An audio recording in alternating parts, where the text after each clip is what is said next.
పార్టీలో పనిచేసిన పెద్దలు, ఇప్పుడు శాసనమండలి సభ్యులుగా ఉంటున్న పెద్దలు కూడా మరి నాతో పాటు ఇచ్చేసిన వీరందరికీ కూడా పేరు పేరున కృతజ్ఞతలు తెలియజేసుకుంటున్నా.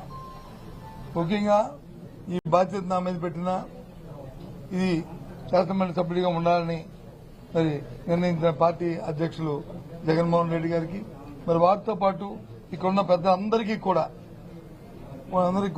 మళ్లీ ఒకసారి నేను మనస్ఫూర్తిగా వాళ్ళకి కృతజ్ఞతలు తెలియజేస్తూ, తప్పకుండా వారి మనసులో ఏముందో వాళ్ళు ఏదైతే కోరుకుని కార్యక్రమం చేయాలని కోరారో దాని అంతటినీ కూడా మరి నేను నిర్వర్తిస్తానని చెప్పి చేస్తానని చెప్పి మనస్ఫూర్తిగా వాళ్ళకి మాటిస్తున్నాను ఈ నేపథ్యంలో. అది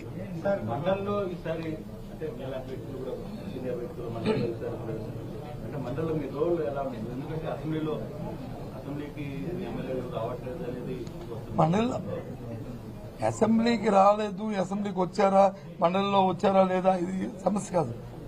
ఏదైతే ప్రజల తరఫున మా పార్టీ బాధ్యతాయుతంగా ఈ అంశాలు అయితే ప్రజలకి దానివల్ల మంచి జరిగి మేలు జరుగుతుందో, ఏదైతే ప్రభుత్వాలు వచ్చి ప్రజలకు ఇచ్చిన మాటలు వాగ్దానాలు ఉన్నాయో అవి నెరవేర్చాలనేది తప్పకుండా నెరవేర్చి ప్రజలకు మేలు జరగాలనేది మా తాలూకు అభిప్రాయం. ఎవరి మీద బురద జల్లాలని, ఎవరి మీద రాయిస్తాలని అది చూసి ఆనందించాలనేది మా అభ్యంతరం కాదు.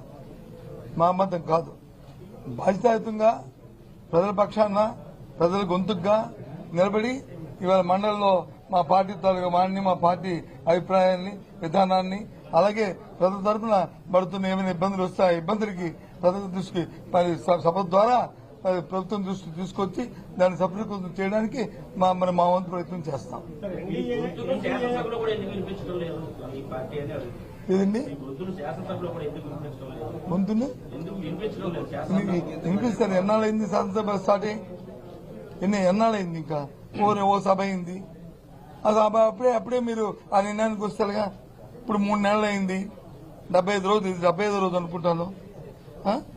మరి ఇప్పుడు ప్రజెంట్ ప్రభుత్వం ఎన్నో వాగ్దానాలు చేసింది, ఎందుకు చేయలేదు అంటే దానికి అర్థం ఉందా? Take time, give time, you will see.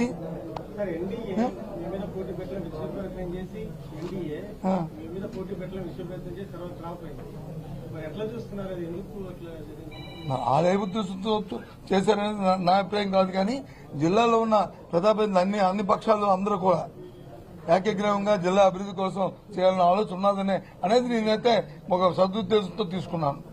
ఆ ప్రకారమే రాబోయే కాలంలో కూడా విశాఖపట్నం జిల్లా పూర్తిగా, అలాగే మా ఉత్తరాంధ్ర ప్రాంతం పూర్తిగా ఒకే మాట మీద మరి అభివృద్ధి చెందాలి, రాజకీయాలకు అతీతంగా అనేది ఈ ఎన్నిక ద్వారా నేను కోరుకుంటున్నాను.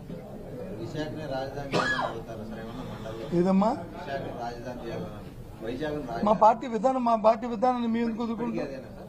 అది మళ్ళీ దీని మీద మళ్ళీ చర్చించుకుంటాం. మాది ఈ క్షణం కింద అదే విధానం, అది కొనసాగిస్తాం అనేది మా పార్టీ నిర్ణయం చేసుకున్న తర్వాత మళ్ళీ మీకు చెప్తాను. నేను అది మా అధ్యక్షుడు చెప్తారు, లేకపోతే నేను చెప్తాను, లేదా మా పార్టీ ఫోరం మీద చెప్తాము, లేదా మా పార్టీ నాయకులు చెప్తారు, మా స్పోక్స్ చెప్తారు, ఎవరైనా సరే చెప్తాము. ప్రతి పార్టీకి విధానాలు ఉంటాయి, ఆ విధానం ద్వారా పార్టీలు ముందుకెళ్తాయి, దాని ప్రకారం వెళ్తాము.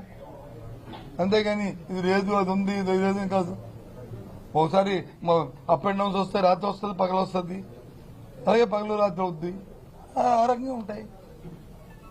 11 మందిలో 7 మంది సెపరేట్ గ్రూప్ కాబోతున్నారని కూడా స్పెక్యులేషన్ నేను నాకు జ్యోతిష్యం రాదు, నేనేమి జ్యోతిష్యం చెప్పిన వ్యక్తిని కాదు.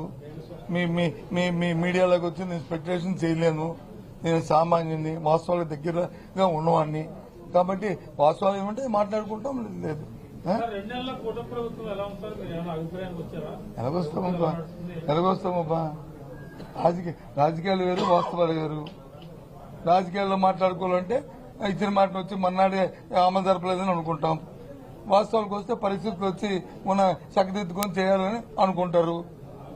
అయితే మాలాంటి వాళ్ళు ఏమనుకుంటామంటే, ఇది పరిస్థితి తెలిసే కదా వాగ్దానాలు చేశారు కదా, పరిస్థితి తెలిసే కదా చేశారు కదా, చేస్తే బాగుంటుంది, ప్రజలకు మేలు దొరుకుతుందని మేము అనుకుంటాం. దానికి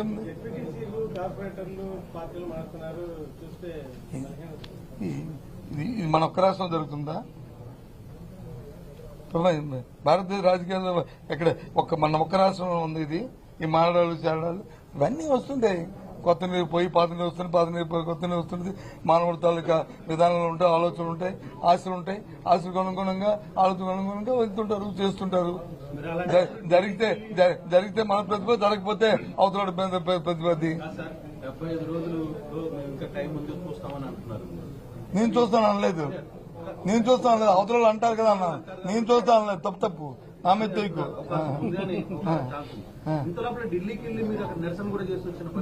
దాని వేరు ఇది వేరు. ఢిల్లీకి తిరిగి వెళ్ళాము, రాష్ట్రంలో జరుగుతున్న శాంతి భద్రతలు వెళ్ళాము, జరుగుతున్న దౌర్జన్యాలు దమనకాండల మీద వెళ్ళాము. అంతేగాని మిగతా విషయాలు మేము మాట్లాడలేదు. అక్కడ మేము మాట్లాడామని చెప్పండి, నాకు తెలియదు. మీకు అనిపించిందా?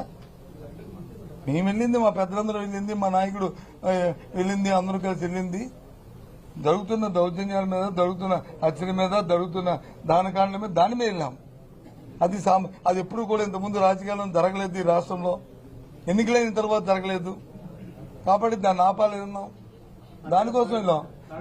దాన్ని ఎత్తి మొత్తం దేశం యావత్తు దేశం దృష్టికి తీసుకెళ్ళడానికి వెళ్ళాము. అది సఫలీకృతం అయ్యాము. ఎవరు పెడుతున్నారు? పెట్టుకో సార్, ఒకటి చెప్తాను. కేసులు పెడుతున్నారు, అధికారులు పెడుతున్నారు, లేదా మామయ్య పెడుతున్నారు, లేదా తీరం పెడుతున్నారు అనే దానికి నేను దానికి పోను. తప్పు చేసిన వాడు శిక్ష అనుభవించవలసిందే. నేను దానికి వ్యతిరేకం కాదు. అయితే ఎప్పుడు తప్పు చేయని వాడిని కానీ తప్పు చేసినట్టుగా నిరూపించి వాడిని చేయగలని వస్తే జరిగే పరిణామాలు ఉత్తిపోదు. రేపు మళ్ళీ ఇదే రోజులు వస్తుంటాయి. అది గుర్తుంచుకుని ఏ పని చేస్తే పర్వాలే. ఇది ఇంకోటి కూడా మర్చిపోయారు. ఏదో 4-5 రాస్తున్నారు. ఇంకా ఇది కూడా ఇచ్చాం. దాని పేరు ఏం పేరు? ఇంటరాక్టివ్ ప్యానల్స్ కూడా రిపీట్ ఆర్డర్ ఇచ్చాం. మర్చిపోయారు మీరు. ఐఎఫ్టీలు అది ఎందుకు రాయట్లేదు మరి నాకు తెలియదు, కానీ అది కూడా ఇచ్చాం. అది కూడా ఏవైనా సరే ప్రభుత్వం మాది కాదు, మేము కాదు. మేము వద్దన్నా ఎంక్వైరీలు మానరు, మేము చేయమన్నా చేయరు. ఏదైనా సరే చేసుకుని తప్పు చేస్తే తప్పు జరుగుతుంది. దానికి ఉంది. నేను రెడీ కాదంటాను బాబు, మానేస్తావా? నేను రెడీ కాదంటాను, మానేస్తావా? బాబు అని గడ్డం పడుకుని మానేస్తావా? లేదు చెయ్యి అంటాను, చేస్తావా? కాదు కదా. ఎందుకు అవన్నీ అప్రోచ్ ఎలాంటి ఇంతమంది పెద్దలు ఉంటున్నప్పుడు, ఎలాంటి ఇన్ని మీడియా ఉంటున్నప్పుడు ఈ చిన్న ప్రశ్నలు వేసి చూసే ప్రజలకు వచ్చి విసిగించడం మంచిది కాదు. ఇది కొద్దిగా హైలైట్ గా ఉండేవి, రాష్ట్రానికి పనికొచ్చేవి, దానివల్ల ఉపయోగపడేవి అవేయండి. ఇవెందుకు పనికిమాల క్వశ్చన్లు అని నేను అనుకుంటున్నాను. I'm sorry.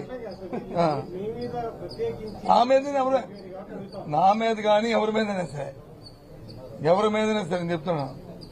నా మీద కానీ ఎవరి మీదైనా సరే నీకు అంటుందంటే నేను వద్దండి మానేసా. ప్రభుత్వం మాది కాదు, ప్రభుత్వం ఉంది, చేయమండి, తప్పేముంది. ఇంకోటి చెప్పడానికి నేను యాడ్ చేస్తాను. ఇంకో 2 ఉన్నాయి, అవి కూడా యాడ్ చేస్తాను. అవి కూడా తప్పేముంది. వద్దలే కదా. ఏంటి ఏమంటారు దానికి? ఇప్పుడు మళ్ళీ దానికి సపరేట్ ప్రెస్ పెట్టుకుందాం. అసెంబ్లీ కౌన్సిల్ జరిగినప్పుడు చర్చ వస్తుంది, లేకపోతే వచ్చినప్పుడు వచ్చి దాన్ని సపరేట్ ప్రెస్ పెట్టుకుని అప్పుడు దాన్ని మాట్లాడుకుందాం. ఇలాంటి ఇది అప్రస్తుతం. ఇలాంటి దయచేసి వీలైతే అది డిలీట్ చేసేయండి. ఏది ఉంటే అది చేసుకోమని చెప్పండి చాలు. మిగతాకి ఎందుకు అనవసరం.